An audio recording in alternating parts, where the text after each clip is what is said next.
अस्सलाम वालेकुम। कैफ 7 कंपनी लो। आज इंशाल्लाह हमारा लेक्चर नंबर 33 है जी। चैप्टर 6 हम डिस्कस कर रहे हैं, आज वो एंड हो जाएगा। छोटा चैप्टर था ये भी। कल हमने और परसों प्रोस्पेक्टस को डिस्कस किया कि प्रोस्पेक्टस होती क्या है और किन कंपनीज़ के लिए ज़रूरी है इसको करना, और हम वहाँ पर इस नतीजे पर पहुँचे कि जब भी आपने जनरल पब्लिक को शेयर्स इशू करने हैं तो आप विदाउट प्रोस्पेक्टस नहीं कर सकते। एक तो प्रोस्पेक्टस ज़रूरी है, सेकेंडली उस प्रोस्पेक्टस को कमीशन से अप्रूव करवाना भी ज़रूरी है। ये हमने चीज़ें देखी हैं। फिर हमने वो कुछ डेट्स देखी हैं जी, कब से कब तक। मिसाल के तौर पे हमने कहा कि जी आपने पब्लिकेशन, जो प्रपोज्ड पब्लिकेशन डेट है, प्रपोज से मुराद है कि अभी एक्चुअल तो नहीं पता, एस्टिमेटेड है कि चलो जी इस डेट तक हम कर देंगे, उससे कम अज़ कम 21 दिन पहले आपने कमीशन को जमा करवा देनी है। उसकी एक कॉपी के साथ ये देखें, इसको पढ़ें और इसको अप्रूव करें। मतलब कम से कम उनको 21 दिन ज़रूर देने हैं अप्रूव करने के लिए। फिर जब वो अप्रूव हो जाए तो फिर आप उसके बाद पब्लिश करने की तरफ जाएं। तो पब्लिकेशन का भी आपने ख्याल रखना है कि सब्सक्रिप्शन जब से आपने ओपन करनी है कि लोग देखें, पब्लिश करने से मुराद सिर्फ है अखबार में दे देना, उसी दिन से सब्सक्रिप्शन ओपन नहीं हो जाती, बल्कि आप एक डेट देते हैं जी, फ़लाँ डेट से आप लोग इसको सब्सक्राइब करना, शेयर्स को हमारे स्टार्ट कर सकते हैं। तो वो सब्सक्रिप्शन डेट से भी मैक्सिमम 30 दिन पीछे और मिनिमम 7 दिन पीछे आप जा सकते हैं। ठीक है, तो ये आप वो 30 से 7 मतलब जो है वो एक विंडो आपकी तकरीबन 23 डेज़ की बन जाएगी। उन दिनों के अंदर आपने इसको एक उर्दू न्यूज़पेपर डेली रोज़नामा और एक डेली इंग्लिश पेपर एक बस सही है, उनमें किसी पे भी आप कम से कम छाप दें। ज़्यादा में करना चाहते हो तो ज़्यादा में भी कर लें। मोस्टली कंपनीज ज़्यादा में करती हैं, क्यों? क्योंकि उनका यही होता है ना यार, ज़्यादा से ज़्यादा लोगों तक चीज़ पहुँचे हमारी, ताकि लोग अट्रैक्ट हों और लोग इन्वेस्ट भी करें। लेकिन कम से कम तो एक में करवाना ही होता है। अच्छा, अब आपके माइंड में आता होगा कि एक तरफ हम कह रहे थे प्रोस्पेक्टस कई बार इतनी बड़ी मोटी बुक की फॉर्म में भी हो सकती है, तो अब न्यूज़पेपर में पूरी की पूरी किस तरह छपे? तो ऑब्वियसली वहाँ पे सारी तो नहीं छपती, उसमें फिर मोटा मोटा जो उसके बारे में इंफॉर्मेशन होती है ना, वो तो बता दी जाती है कि इतने शेयर्स करने हैं, फ़लाँ सब्सक्रिप्शन डेट है ये वो, और नीचे अक्सर एक लिंक दे दिया जाता है जी, फॉर डिटेल्ड प्रोस्पेक्टस यू में विजिट फ़लाँ, या वहाँ पर कंपनी के ऑफिस का नेम दिया होता है कि अगर आपको कॉपी चाहिए तो आप वहाँ से जाके ले सकते हैं। ठीक है जी, तो इस तरह करके उसको ऑब्वियसली किया जाता है। अच्छा, फिर हम आगे के लिए किन किन इश्यूज़ के लिए, किन किन तरह की चीज़ों के लिए आपको प्रोस्पेक्टस रिक्वायर्ड नहीं है, तो वहाँ पे आई बिलीव हमने 5 चीज़ें पढ़ी थी। स्टेट बैंक ऑफ पाकिस्तान की सिक्योरिटीज़ की जब बात हो तो रिक्वायर्ड नहीं है, प्राइवेट प्लेसमेंट करनी हो तो रिक्वायर्ड नहीं है, अगर आपने सब्सिडरी एक है वो अपनी होल्डिंग कंपनी के मेंबर्स को डिविडेंड में कैश की बजाय स्पेसी डिविडेंड मतलब है कि शेयर्स देना चाह रही है तो वो अलाउड है, उसमें आपको प्रोस्पेक्टस अप्रूव करवाने की नीड नहीं है। फिर हमने कहा कि जी अगर एक कंपनी अपने ही मेंबर्स को डिविडेंड में कैश की जगह पे शेयर्स देना चाह रही है, which is also called bonus issue, bonus shares भी जिसको कहते हैं, तो आपको फिर रिक्वायर्ड नहीं है प्रोस्पेक्टस को अप्रूव करवाना। और एक केस था कि अगर आप अपने एग्जिस्टिंग मेंबर्स या उनके फैमिली मेंबर्स को मजीद शेयर इशू करना चाह रहे हैं, या आप अपने एग्जिस्टिंग एम्प्लॉयज़ या उनके फैमिली मेंबर्स को शेयर्स इशू करना चाह रहे हैं, तो you do not need a prospectus approval, क्योंकि लॉजिकल सी बात है कि प्रोस्पेक्टस अप्रूव तब करवानी जब आम जनता के पास जाना है। इधर आम जनता के पास किसी केस में भी नहीं जा रहे। सिक्योरिटीज़ वाला है बेशक स्टेट बैंक का, लेकिन वो डेट सिक्योरिटीज़ है, वो शेयर्स तो नहीं इशू कर रहा। अच्छा, ये सारा कुछ हमने देख लिया। अब हमने आना जी कमिटमेंट ऑफ बिज़नेस की तरफ। लास्ट लेक्चर में भी जैसे मैंने आपको लास्ट पे एक बात कही थी कि जी हमने जब सर्टिफिकेट ऑफ इनकॉर्पोरेशन की बात की थी तो उस वक्त ही मैंने आपको ये लिखवाया भी था आई गेस कि जी सर्टिफिकेट ऑफ इनकॉर्पोरेशन मिलने से मुराद ये नहीं है कि हर तरह की कंपनी अपना बिज़नेस स्टार्ट कर सकती है, अदर देन पब्लिक कंपनीज़, मतलब जो प्राइवेट कंपनी है एसएमसी और प्राइवेट, वो बेशक कर सकती हैं, लेकिन पब्लिक कंपनीज़ ने अगर अपना बिज़नेस स्टार्ट करना है तो उनको एक और सर्टिफिकेट की ज़रूरत होती है, which is called certificate of commencement of business, business commence करने का, बिजनेस स्टार्ट करने का सर्टिफिकेट। तो भाई ये जो कमेंसमेंट ऑफ बिजनेस है ना, इसको आगे ब्रैकेट में ऊपर हेडिंग में लिख लें, only for public limited companies, only for public limited companies, मतलब कमेंसमेंट ऑफ बिजनेस उनके लिए नहीं है, कमेंसमेंट ऑफ बिजनेस सर्टिफिकेट, आगे सर्टिफिकेट लिखकर। कमेंसमेंट ऑफ बिजनेस तो कोई भी कर सकता है ना, जाहिर है वो सब नहीं करना है, बिजनेस स्टार्ट करना है। कमिटमेंट ऑफ बिजनेस के लिए जो रिक्वायरमेंट है सर्टिफिकेट लेने की, वो सिर्फ किस पे अप्लाई होती है? That is applied only on public companies. ठीक है, चाहे वो अनलिस्टेड है या लिस्टेड है। बात आई समझ? तो आज भाई हमारा जो फिर टॉपिक है वो है आपका कमिटमेंट ऑफ बिजनेस, और ये स्पेसिफिकली किसके ऊपर लग रहा है जी? सिर्फ और सिर्फ पब्लिक कंपनीज पे, ठीक है, ओनली फॉर पब्लिक कंपनीज। अब मेरे ख्याल में हम छठा चैप्टर एंड करने पे आ गए, इतनी तो सेंस या हमारी बनी गई होगी अंडरस्टैंडिंग कि जब मैं पब्लिक कंपनी बोलूँ तो मुझे बार बार बोलना ना पड़ेगी कि इसमें दोनों है। ज़ाहिर है अगर मैं सिर्फ लिस्टेड बोलूँगा तो उसका मतलब लिस्टेड की बात करूँ, अनलिस्टेड बोलूँगा तो सिर्फ अनलिस्टेड की बात हो रही है, लेकिन अगर मैं पब्लिक कंपनी बोल रहा हूँ तो दोनों की बात हो रही है, ठीक है। तो इतनी हमारी सेंस बननी चाहिए। और जब मैं प्राइवेट लिमिटेड बोलता हूँ तो उसमें भी एसएमसी भी आती है, प्राइवेट लिमिटेड भी आती है, अनलेस कोई ऐसी बात हो जिसमें एसएमसी के ऊपर अलग से लगनी है या सिर्फ प्राइवेट के ऊपर अलग से लगनी है, तो वो फिर मैं बता दूंगा आपको, या बुक भी आपको बता देगी। अदरवाइज जहाँ पे प्राइवेट वर्ड यूज़ किया जा रहा है वो दोनों के लिए ही होता है। ओके जी, चलें जी। कमिटमेंट ऑफ बिजनेस, पहली line, minimum subscription. Public companies के लिए भाई एक रिक्वायरमेंट ये है कि जब आपने बिज़नेस स्टार्ट करना है तो उससे पहले मिनिमम सब्सक्रिप्शन की अमाउंट आपने जो एग्री की हुई है, ये भी पढ़ लेते हैं, वो लाजमी आपको पहुंच चुकी हो कैश की सूरत में, ठीक है।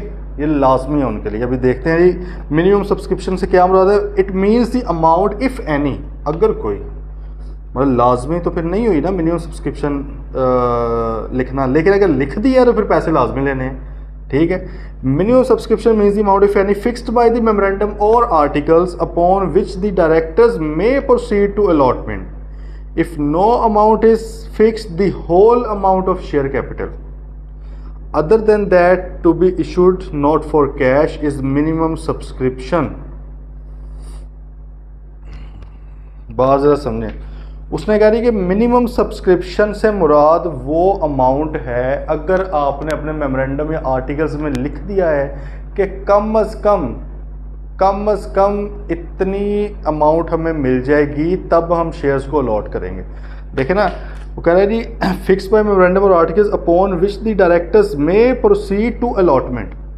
कम अज़ कम अगर हमें इतनी अमाउंट मिल जाएगी, मिनिमम सब्सक्राइब आ जाएगा, सब्सक्रिप्शन मनी, इतने मिनिमम पैसे मिल जाएंगे, तब हम किधर जाएंगे?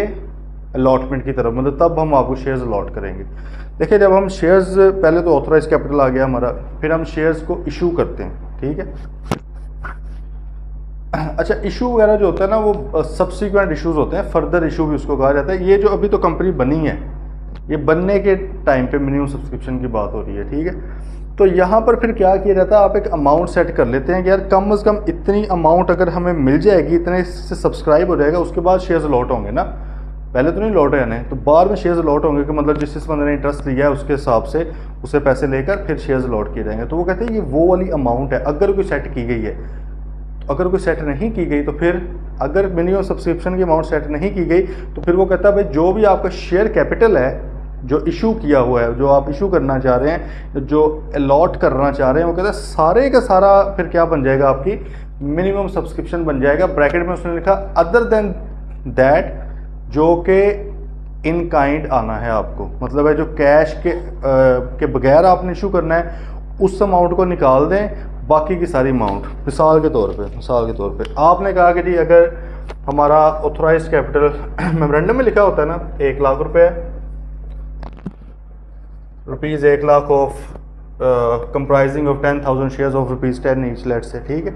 अच्छा, अब आप भाई जो इशू अभी करना चाह रहे हैं ना, ठीक है, मतलब जो इशू सब्सक्राइब पेड अप आप करना चाह रहे हैं, आपने कहा कि भाई उसके लिए मिनिमम सब्सक्रिप्शन जो है ना, मेरी minimum subscription public limited company के केस में आपने ये मेंशन कर दी हुई है कि यार 30,000 रुपीज़ इकट्ठे पहले होंगे share holders, potential share holders, subscribers होंगे ना फर्स्ट वाले, तो वो अगर इतने पैसे देंगे तब हम शेयर्स अलॉटमेंट की तरफ जाएंगे।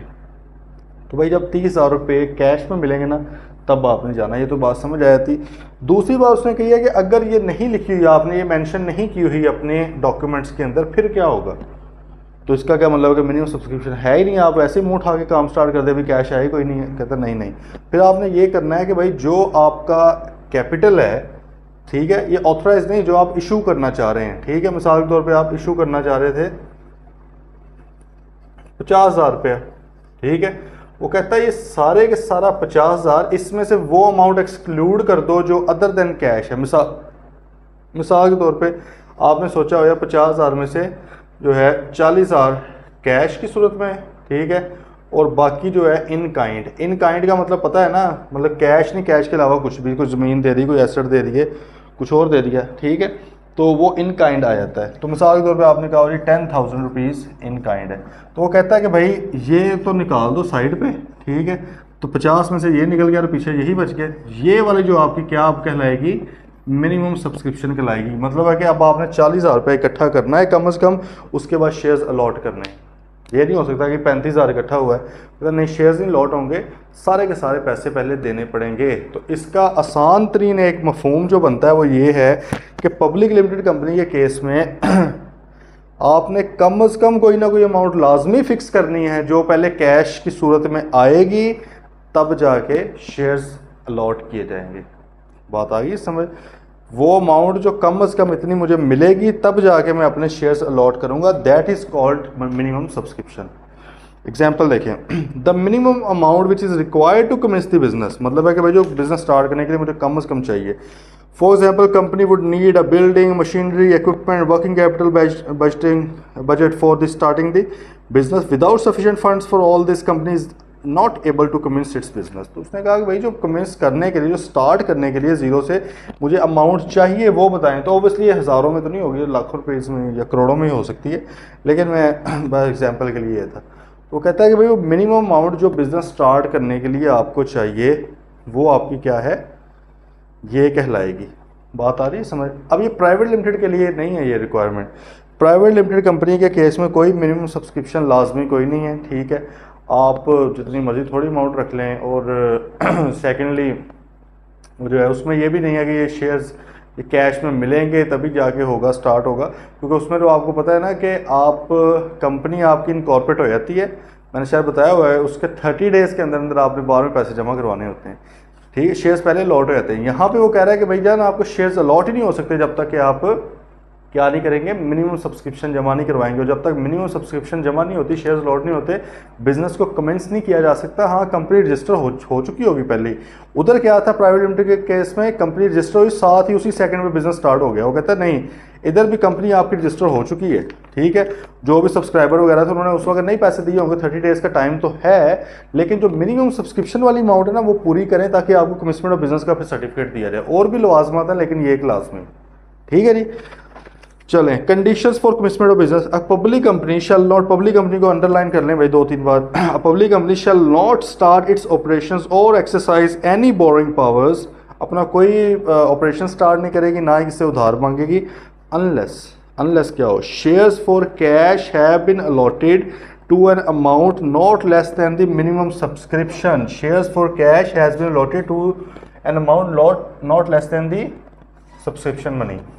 भाईजान ये जो मिनिमम सब्सक्रिप्शन थी आपकी 40,000, कम ये कैश वाले थे ना, ये देखो नॉन कैश हमने साइड पे कर दिए इन काइंड। वो कहता है कैश वाले जो थे मिनिमम सब्सक्रिप्शन थी कम से कम उतने पैसे इकट्ठे होकर उसके अगेंस्ट शेयर्स इशू हो चुके हों, अदरवाइज आप कमिटमेंट ऑफ बिजनेस नहीं कर सकते। क्यों? उन्होंने लॉजिक दिया कि भाई पब्लिक कंपनी है, बड़ी कंपनी है, इनको चाहिए बिजनेस चलाने के लिए, ज़ाहिर स्टार्ट में बड़ा कुछ चाहिए, बिल्डिंग लेनी, मशीनरी वगैरह इस तरह की चीज़ें हैं, तो उसके लिए पैसा कम से कम पहले इकट्ठा करें फिर ये स्टार्ट करेंगे हम, ठीक है। सेकंड, मतलब ये 3 की 3 जो है ना कंडीशंस ये इकट्ठी चलनी है, ठीक है, एंड के साथ है। Every director of the company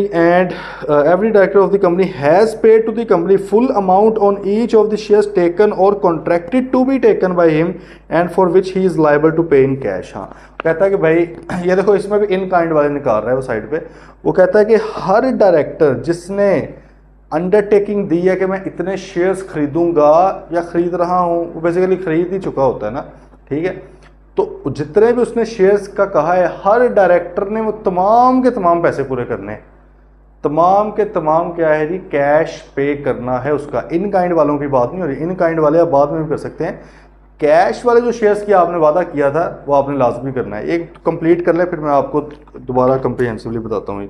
तीसरा पॉइंट, नो मनी इज और may become liable to be repaid to applicants for any share which have been offered for public subscription. वो कहता है कि भाई अब रीपे करने वाली कोई अमाउंट नहीं रहेगी, ठीक है। अगर मिसाल के तौर पे जनतापुरी को आपने ऑफ़र कर दिए थे ठीक है, कि आप आगे खरीदें, तो इसका मतलब है कि सबको अलॉट हो चुके हुए हैं शेयर्स। ये नहीं है कि यार नहीं, ये ज़्यादा लोगों ने सब्सक्राइब कर लिया था, अभी बाकियों के रहते हैं, वो कहता है भाई सारा कुछ कर लें एक बार, आप फ्री हो जाएं, फिर आपको कमीशन ऑफ बिजनेस मिलेगा। जिन्होंने ज़्यादा ऑफर कर दी थी, आपने इतने इशू नहीं करने थे, ठीक है, अलॉट ही नहीं करने थे, उनको पैसे वापस कर दें, ठीक है, जिनके बनते हैं। मतलब है कि इस डेट पे कुछ भी पेंडिंग ना रहता हो, ना तो आपकी तरफ पेंडिंग रहता हो कि आपने किसी के देने हो, और ना ही किसी ने आपके देने हो, सब ने कैश में आपको पे कर दिया हो, ठीक है जी। पॉइंट डी एंड ई पढ़ते हैं, फिर वो एग्जांपल देखते हैं। पॉइंट डी क्या है? There has been filed with the registrar a duly verified declaration by the CEO और one of the directors and the secretary that the aforesaid conditions have been complied with. हाँ, वो कहते हैं एक declaration हल्फनामा type वो होता है, वो एक जमा करवाया हो सीईओ ने या डायरेक्टर और सेक्रेटरी ने कि भाई हमने सारा कुछ जो थे रिक्वायरमेंट्स वगैरह पूरी कर ली हुई हैं, वो लिख कर दे देते हैं साइन करके, okay. And in the case of a company which has not issued a prospectus giving a public to subscribe for its shares there has been filed with the registrar statement in lieu of prospectus. और कहता है कि अगर आपने prospectus issue नहीं की थी, start है अभी बिजनेस का, मतलब अभी तो कंपनी बन रही है, तो हो सकता है कि आपने प्रोस्पेक्टस ना इशू की हो, तो वो कहता है कि अगर आपने पूरी जनता को नहीं भी किए थे ऑफर और आपने कहा यार मुझे प्रोस्पेक्टस रिक्वायर्ड नहीं है अभी इशू करना, लेकिन क्योंकि आपको पता है ना कि जो प्रोस्पेक्टस है वो जब आप पूरी आवाम के पास जाते हो तब रिक्वायर्ड है, वो लिस्टेड कंपनी के केस में होता है। अब स्टार्टिंग में फ़ौरन लिस्टेड थोड़ी है ना आपने, ठीक है, अभी तो कंपनी बनी है, लिस्ट करवाने के लिए और बड़ी रिक्वायरमेंट्स हैं। तो वो कहता है कि भाई अगर फिर भी आपने मतलब पूरे मुल्क को तो नहीं किया, लेकिन अवाम को काफ़ी हद तक आपने कैप्चर किया है, तो आपने प्रोस्पेक्टस तो नहीं बनाई, लेकिन एक statement in lieu of prospectus. In lieu of prospectus का मतलब क्या है? प्रोस्पेक्टस की जगह पे, कि भाई प्रोस्पेक्टस तो नहीं है लेकिन ये आप एक डॉक्यूमेंट देख लें, ये काइंड ऑफ प्रोस्पेक्टस ही आप इसको कंसीडर कर लें। ये भी आपने किसको जमा करवा देना है? रजिस्ट्रार को, ठीक है। तो उसके अंदर जाहिर है बड़ा ब्रीफ किस्म का एब्रिज्ड फॉर्म में होगा, उसमें बहुत डिटेल के अंदर चीज़ें नहीं होंगी, लेकिन उसमें ये मेंशन होगा कि कितने शेयर्स हमने इशू किए, कितने लोगों ने सब्सक्राइब किए, ये सारा कुछ कहानी, ठीक है। तो ये आपने इन स्टेटमेंट ल्यू ऑफ प्रोस्पेक्टस उनको जमा करवा देनी है। एक्सेप्शन है जी कि ये रिक्वायरमेंट किस पे अप्लाई नहीं होती? To a company converted from private to a public. एक कंपनी जो प्राइवेट थी पहले अब पब्लिक बन चुकी है, उसके ऊपर ये लागू नहीं होता, क्योंकि आपको पता है कि प्राइवेट कंपनी को तो कमिश्नर ऑफ बिजनेस का सर्टिफिकेट चाहिए ही नहीं था, तो उन पे क्यों लागू होगा? एक कंपनी अगर आपने पहले प्राइवेट लिमिटेड बनाई थी, उस वक्त तो जैसे ही कंपनी बनी थी फ़ौरन आप काम स्टार्ट कर सकते हैं। उनके लिए minimum subscription, commissioner of business, nothing is required. ये तो रिक्वायर्ड है अगर पब्लिक कंपनी शुरू से पैदा पब्लिक कंपनी होती है तो, ठीक है। तो अगर प्राइवेट बार में कन्वर्ट हो जाती पब्लिक में, उसके लिए अब ये नहीं कि जब कन्वर्ट हुई है चलो जी अब कमिश्नर ऑफ बिजनेस लें, नहीं, वो कहते हैं अब चलते हुए बिजनेस को हम दोबारा कहें कि आप कमिश्नर ऑफ बिजनेस लें, इलॉजिकल सी बात है, ठीक है। तो उसके लिए रिक्वायर्ड नहीं है। दूसरे नंबर पे to a company limited by guarantee and not having a share capital, इस पर भी अप्लाई नहीं होता, क्योंकि मिनिमम सब्सक्रिप्शन पैसों की बात हो रही है, कैश की, शेयर्स की हो रही है। जब शेयर कैपिटल है ही नहीं, ना ढोला उसी ना रोला उसी, तो जब है ही नहीं तो भाई किस चीज़ की हम मिनिमम सब्सक्रिप्शन करवाएं? ओके सिंह, चलें जी एग्जाम्पल देखते हैं पहले। वो कहते हैं whenever the company issue shares और debentures to the general public, it is required to get those shares और debentures listed on exchange before allotment of shares. ठीक है भाई, जनरल पब्लिक तो सिंपल सी बात है कि यार जब भी आम जनता के पास जाना है ना, चाहे आप शेयर्स लेकर जाएं, चाहे आप डिबेंचर्स बॉन्ड्स लेकर जाएं, हमेशा आपको लिस्ट करवाना पड़ेगा। आईपीओ ही होती है, न्यू शेयर्स, न्यू डिबेंचर जब भी होंगे आईपीओ, इनिशियल पब्लिक ऑफरिंग होती है, ठीक है जी। अच्छा, वो कहता है कि नहीं वो आपको करना पड़ेगा। The procedure is as follows. अब प्रोसीजर क्या है इसका? अच्छा, ये एग्जाम्पल तो बेसिकली नहीं है, ये आपको ना असल में बताना चाह रहा है कि जो ये जो ऊपर सी पॉइंट है ना, उसमें जो पैसे वापस आपने करने हैं, वही ओवर सब्सक्रिप्शन वाली बात वो एक्सप्लेन करना चाह रहा है। लेकिन एक्सप्लेन करते करते इसने आपको एग्जांपल दे दी है लिस्टिंग की, कि कंपनी किस तरह लिस्टिंग की तरफ जाती है। तो आप इसके साथ लिख सकते हैं इस तरह कुछ, for example unlisted company going for listing, सही है, ये आप लिख सकते हैं। अच्छा, जैसे उसने कहा जी सबसे पहले company issues prospectus and fixes a date for payments from applicants against its securities and simultaneously files an application for listing of securities to the exchange. कहते रही कि कंपनी अगर फ़ौरन ही, मतलब कि पहले दिन पैदाइश पे ही अपनी वो कंपनी ने सोच लिया कि भाईजान हम लिस्ट भी करवाएंगे, मतलब है कि हम जनरल पब्लिक को शेयर्स इशू करेंगे, तो भाई लिस्ट करवाना पड़ेगा। वो कहते हैं फिर क्या करते हैं, या एक तरफ आप प्रोस्पेक्टस इशू कर देते हैं, अप्रूव करवा के सारा कुछ, वो मतलब सारे मामला दूसरी तरह ही होंगे जैसे हमने पढ़े हैं। कल परसों, ठीक है, उधर वो कर देते हो, साथ ही आप लिस्टिंग की तरफ भी चले जाते हैं, अप्लाई कर देते हैं, ठीक है। ऑब्वियसली स्टॉक मार्केट तभी करेगी ना जब उधर से प्रोस्पेक्टस अप्रूव हो जाएगी, बाकी उनके अपने मामला ओके होंगे फिर जा करेंगे। लेकिन आप कहते हैं यार देर ना हो, इसलिए आप क्या करो साइमल्टेनियसली उसके साथ ही अप्लाई भी कर दें, कर दिया जी। अब वो कहते हैं people deposit money into the banks as required by company, क्योंकि आपने जो आपने कल परसों पढ़ा है कि आप पब्लिश करते हैं उसमें एक सब्सक्रिप्शन मनी जो है सब्सक्रिप्शन ओपन करने की डेट बताते थे 3 से 4 जुलाई 7 जुलाई हमने रखा था, ठीक है। इन दिनों में आप पैसे जमा करवा सकते हो बैंक्स में। अब लोग पैसा जमा करवा रहे होंगे, फिर क्या होगा, company weights for the listing क्योंकि कंपनी अभी शेयर्स अलॉट ना कर सकती, क्यों नहीं कर सकती, अभी लिस्टेड ही नहीं है, इसलिए वो वेट कर रही है। Waits for the listing and provides for any further information और deficiencies as pointed by the exchange, मतलब है कि एप्लीकेशन दी हुई है एक्सचेंज को, स्टॉक मार्केट को, जो जो उनसे क्वेश्चन है, जो जो इंक्वायरीज हैं, जो जो डेफिशिएंसीज हैं, वो उन्हें कहते रहते हैं यार ये भी जमा करवाए, ये भी जमा करवाएं। मतलब अभी उधर प्रोसेस चल रहा है किसका, अपना लिस्टिंग का, ठीक है। The company is given certificate of listing and it can now use the money of applicants and a lot them share. अब अगर उसको सर्टिफिकेट मिल जाए, ठीक है, तो वो क्या करेंगे भाई, वो सिंपल अब लिस्टेड कंपनी होगी, अब जाके वो शेयर्स अलॉट कर सकते हैं, उनके पैसों को यूज़ भी कर सकते हैं। अदर देन दैट बैंक में पड़े रहेंगे, वो यूज़ नहीं कर सकते, पैसा एक भी वहाँ से नहीं निकाल सकते जब तक कि ये काम नहीं हो जाता। आगे बात है इफ़ लिस्टिंग इज रिफ्यूज्ड, लेकिन अगर लिस्टिंग रिफ्यूज हो गई है, मना कर दी गई है, तो भाई अब लोगों के पैसे वापस करने पड़ेंगे। पैसे तो चलो आप वापस कर दोगे लोगों के, लेकिन क्या अब आप कंपनी का बिजनेस कर ही नहीं सकते, भाई कर सकते ना, बतौर अनलिस्टेड कंपनी करेंगे। तो वो कहते हैं अगर आप अभी भी बतौर अनलिस्टेड कंपनी अपना बिजनेस चलाना चाह रहे हैं, कमिटमेंट ऑफ बिजनेस, तो ये जो लोगों के पैसे आए थे और आपकी लिस्टिंग रिफ्यूज़ हो चुकी है, वो आप वापस करें, ठीक है। वो जब सारे पैसे वापस हो जाएंगे, ऊपर बाकी कंडीशंस भी साथ साथ देखनी है ना, बाकी मतलब वही है कि मिनिमम सब्सक्रिप्शन इकट्ठी होगी हो, हर डायरेक्टर ने, ठीक है, अपने पैसे दे दिए हों कैश। अच्छा, यहाँ पर ये भी बात ज़रूरी है कि डायरेक्टर ने दिए हों, तमाम लोगों से नहीं वो कह रहा है। फॉर एग्जांपल आप ये कहें कि जी ये जो 40,000 थी मिनिमम सब्सक्रिप्शन की अमाउंट थी, इसमें से लेट से जो है आपकी इसमें मतलब हमने 40,000 तो इकट्ठा करना ही करना है, लेकिन ये मिनिमम है, तो भाई जाहिर है फिर पहले यही करेंगे ना, ऊपर क्यों हम जाएंगे। फॉर एग्जांपल आप समझ लें कि कुछ शेयर होल्डर्स हैं, शेयर होल्डर या सब्सक्राइबर्स, ये ओनली शेयर होल्डर्स हैं, ठीक है।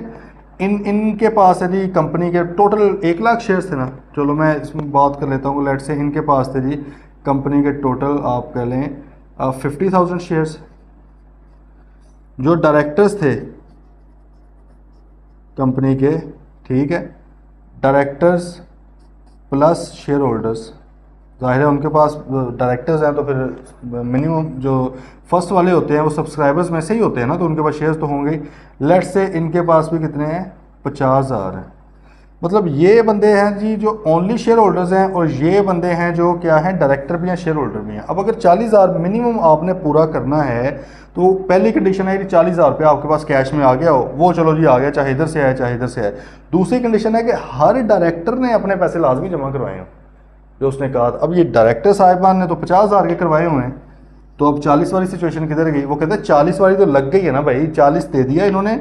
अब फिर आप प्रैक्टिकली फिर आप क्या करते हो, इनको कहते हो यार आप लोग फिलहाल ना दो, डायरेक्टर ही दे देते हैं, क्योंकि जब देने ही है डायरेक्टर ने लाजमी, तो डायरेक्टर साहब ने अब क्या किए, 50,000 दे दिया। इनकी दूसरी वाली कंडीशन भी मीट होगी, अब ये 40,000 वाली रिक्वायरमेंट भी मीट होगी, क्यों, क्योंकि इन्होंने 50,000 दे दिया है। वो 40 इसी का पार्ट है, बात आई है समझ। बाकियों का लाजमी नहीं है, अनलेस ये पैसे ना पूरे हो रहे होते। मिसाल के तौर पे इस तरह अगर कर लें कि ये 70,000 होता ओनली शेयर होल्डर्स, डायरेक्टर वाला 30,000 होता। अब डायरेक्टर्स ने तो अपने सारे के सारे 30,000 दे दिए, अभी भी पूरी नहीं हो रही मिनिमम सब्सक्रिप्शन, तो 10,000 रुपये इनसे भी लेना पड़ेगा मिनिमम। सारे ले लें तो अच्छी बात है, बात करें फॉलो। अच्छा, अब बात इसने यहाँ पे की है कि भाई अगर लिस्टिंग रिफ्यूज़ हो रहा है तो फिर आपने सारे पैसे वापस करने हैं। जब तक पैसे वापस नहीं करेंगे तब तक आप नहीं स्टार्ट कर सकते, क्योंकि पॉइंट सी में लिखा हुआ है कि मतलब है कि भाई 5 कंडीशंस हैं। पहली कंडीशन क्या है कि जो आपने मिनिमम सब्सक्रिप्शन सेट की थी अमाउंट, वो सारे पैसे कैश में आपको मिल चुके हों। सेकंड पॉइंट ये है कि डायरेक्टर्स ने जो वादा किया हुआ था कि मैं कैश में लूँगा इतने शेयर्स, वो उन्होंने पैसे उसके पे कर दिए हों। तीसरे नंबर पे फिर क्या है कि भाई अगर आपके पास किसी के पैसे वापस करने वाले हैं, जो कि उसने एक सिनेरियो बनाया, दूसरा मैं अभी बताता हूँ आपको, तो वो भी आपने सारे पैसे वापस कर देना है। चौथा क्या है कि CEO और डायरेक्टर एंड सेक्रेटरी ने आप एक अंडरटेकिंग दे दी होगी भाई हम तमाम जो कंप्लाइंस हैं वो पूरी कर ली हुई हैं। लास्ट पे क्या है कि अगर भाई आपने प्रोस्पेक्टस इशू नहीं की थी जनरल पब्लिक के लिए, तो अब आप क्या करेंगे, statement in lieu of prospectus जमा करवाएंगे, ठीक है जी, रजिस्ट्रार को।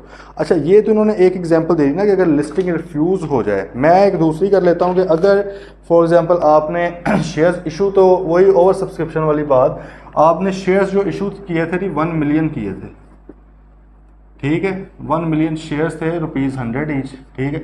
लोगों ने देखा यार ये मियाँ मंशा साहब आ गए हैं नहीं मार्केट के अंदर, मलिक रियाज साहब आ गए हैं, इनकी तो कभी कंपनी लॉस में नहीं जाती, लोगों ने ये परसेप्शन है। तो लोगों ने कहा यार इधर तो लाजमी इन्वेस्ट करें, और ये लिस्टिंग की तरफ अभी गई है, पता नहीं मिलती है कि नहीं, अभी कंफर्म नहीं, लेकिन लोगों ने कहा यार इनको क्या नहीं मिलता, बहरिया नाम ले लिया हुआ है उसने, ठीक है, और क्या चाहिए, तो जिस तरह भी लिया है, तो उन्होंने कहा कि भाई चिल सीन है, इधर इन्वेस्ट करो लाजमी। अब लोग जाहिर है अभी तो सब्सक्राइब कर रहे हैं, मिसाल के तौर पे सब्सक्राइब करने वालों ने 2 मिलियन सब्सक्राइब कर दिए, क्या कर दिए, 2 मिलियन सब्सक्राइब, अभी अलॉट नहीं किए गए, ये होगी ओवर सब्सक्रिप्शन। क्या होगी है, ओवर सब्सक्रिप्शन, क्योंकि 4 दिन जब आपने 3 जुलाई से 7 जुलाई तक सब्सक्रिप्शन ओपन किया, लोगों को रोक तो नहीं सकते, लोग पैसा फेंकी जा रहे हैं, पता नहीं कहाँ कहाँ से आ रहा है पैसा, और लो जी आपने कहा हो ये तो 2 मिलियन हो गए। अब क्या किया जाए, अब आप उधर से लेट से लिस्टिंग भी अप्रूव हो चुकी है, ज़बरदस्त। अब अगली बात आ गई कि भाई शेयर्स को फिर किन को दिए जाएं, इसका खैर फार्मूला यहाँ पर आपके सिलेबस में नहीं है, मैं सिर्फ आपको एक आइडिया देना चाह रहा हूँ ताकि आगे जब आप जाएँ तो थोड़ा सा इल्म हो इसका। जब आप इंशाल्लाह जाएंगे CFAP में तो वहाँ पे आप पढ़ेंगे भी कि शेयर्स किस तरह से फिर किए जाते हैं, ठीक है। ये ओवर सब्सक्राइब होगा, अगर तो अंडर सब्सक्रिप्शन होती फिर तो टेंशन ही कोई नहीं थी ना, ये तो अनपोस्ट इलेक्टेड डायरेक्टर वाला हिसाब हो जाता, बिला मुकाबला बनने वाला, कि अगर 1 मिलियन शेयर्स ऑफर किए हैं, सब्सक्रिप्शन ही 8 लाख की हुई है, तो उन 8 लाख को सबको ही हो जाना था, सिंपल है, ठीक है। यहाँ पे मसला आ गया, यहाँ पे फिर खैर वो उसको प्रो राइटा बेसिस पर, मतलब रेशो बेसिस वगैरह पे वो निकाले जाते हैं, क्योंकि इशू जो है ना, अलॉट जो है वो आप 1 मिलियन ही कर सकते हैं, क्योंकि आपने मार्केट में फेंके उतने शेयर हैं, इससे ज़्यादा नहीं कर सकते।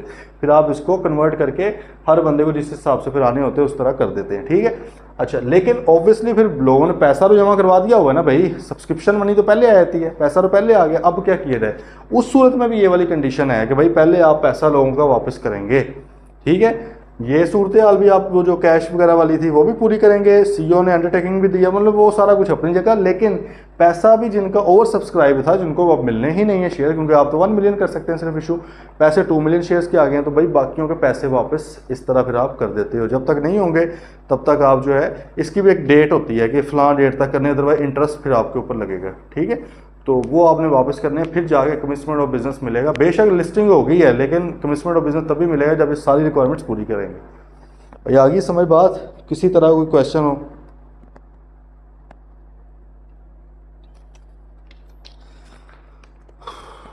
अच्छा, अब आ गया the acceptance and registration of documents by registrar. The registrar shall, after making such inquiries as he may deem fit to satisfy himself, accept and register all the relevant documents। Register से मुराद ना हमेशा यही समझना है कि वो अपने बार note करके फाइल में लगा देगा। आजकल सॉफ्ट के अंदर सारा कुछ चल रहा है, सिस्टम्स जो है ऑटोमेटिक हैं, तो वहाँ पर लगा देगा। अदरवाइज वो क्या करता है, पहले होता था कि फाइल के अंदर वो लगा देता था, सिंपल, ठीक है। तो भाई वो उसमें लगा रही थी। The acceptance and registration of document shall be a conclusive evidence that the company is entitled to start its operation and exercise any borrowing powers, ठीक है। उसने कहा कि जब उसने अपने एक्सेप्ट कर लिए हुए हैं आपके डॉक्यूमेंट्स, तो इसका मतलब क्या है कि आपका बिजनेस आप स्टार्ट कर सकते हैं, ठीक है। नीचे कॉन्सिक्वेंसेज ऑफ नॉन कंप्लायंस, अगर आप भाई बगैर ये कमीशन ऑफ बिजनेस की रिक्वायरमेंट पूरी की अपने ऑपरेशन स्टार्ट करते हैं या कर्जा लेने लग जाते हैं, तो आपके ऊपर लेवल 2 की पेनल्टी लगेगी जी। देन वो कहता है status of contracts by company, और उस दौरान जो जो कंपनी के कॉन्ट्रैक्ट्स होंगे वो प्रोविजनल होंगे। प्रोविजनल से मुराद है कि वो बाइंडिंग नहीं होंगे, ठीक है। और उस डेट तक के जब तक कि ये कमिटमेंट ऑफ बिजनेस का सर्टिफिकेट नहीं मिल जाता। मतलब है कि आपने अगर कमिटमेंट ऑफ बिजनेस के सर्टिफिकेट से पहले ही, उस लाइसेंस से पहले ही आपने काम स्टार्ट कर दिया हुआ है, ठीक है, और कोई कॉन्ट्रैक्ट वगैरह कर लिए हो, तो वो प्रोविजनल होते हैं। प्रोविजनल से मुराद आप समझ लें आर्जी होते हैं, वो परमानेंट बेसिस पर वो कॉन्ट्रैक्ट प्रॉपर वैलिड नहीं होते, प्रोविजनल बेसिस पे होते हैं, हाँ चलो ठीक है, बाकी जब वो फाइनल आएगा ना उस वक्त से वैलिड होगा, ठीक है। और अगर वो ना आया तो फिर ऑब्वियसली कैंसिल हो जाएंगे कॉन्ट्रैक्ट्स, ठीक है। प्रोस्पेक्टस और statement in lieu of prospectus की बात करने लगा जी, कब कब ये इशू होती है। उसने कहा जी इनवाइटिंग जनरल पब्लिक, पूरी जनता को बुलाना है तो भाई प्रोस्पेक्टस करनी पड़ेगी। पूरी जनता को नहीं बुलाना, कुछ लोगों को बुलाना है तो फिर statement in lieu of prospectus, यही हमने डिस्कस किया। नीचे issued a prospectus but could not obtain listing on stock exchange, वही कि भाई हमने प्रोस्पेक्टस इशू कर दी थी लेकिन उधर अप्लाई भी किया हुआ था, वो रिफ्यूज़ल हो गया, अब क्या करें। Repayment of all money on the basis of prospectus and filing statement in lieu of prospectus, फिर भी आपने क्या करनी, क्योंकि ऑब्वियसली जब लोगों से पैसा तो आपने इकट्ठा कर लिया था प्रोस्पेक्टस इशू करके, लेकिन लिस्टिंग नहीं हुई, तो इसका मतलब है कि आप पूरी जनता को इशू नहीं कर सकते। क्यों नहीं कर सकते? क्योंकि आप लिस्टेड कंपनी नहीं बने, पूरी जनता को सिर्फ और सिर्फ लिस्टेड कंपनी इशू कर सकती है। ये जेन में हमने बिठा लेनी है बात, ठीक है। तो जब नहीं कर सके तो फिर आप प्रोस्पेक्टस भी रिक्वायर्ड नहीं थी, तो आप फिर एक statement in lieu of prospectus जो कि अदर देन जनरल पब्लिक के लिए होते हैं, आपने कहा यार चलो पूरी जनता को तो नहीं, ये 8, 10, 15, 20 लोग तो हमारे अपने हैं, इनको तो करें ना इशू, ये डायरेक्टर्स हैं, इनके रिश्तेदार वगैरह वगैरह, उनको आपने कर दिया, ठीक है जी।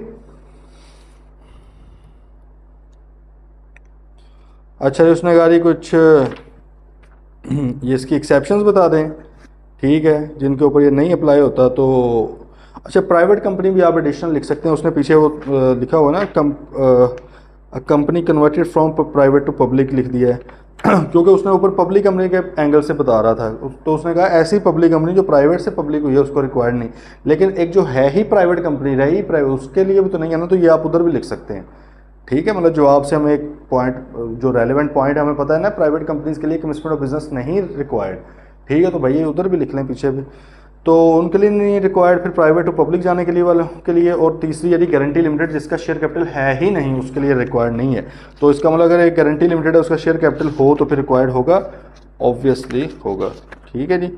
चलें जी, ये था छोटा सा हमारा एक चैप्टर। किसी भी चीज़ में कोई भी मसला हो तो प्लीज़ पूछ लेना, कल इंशाल्लाह इसकी प्रैक्टिस कर लेंगे, ठीक है भाइयों और बहनों,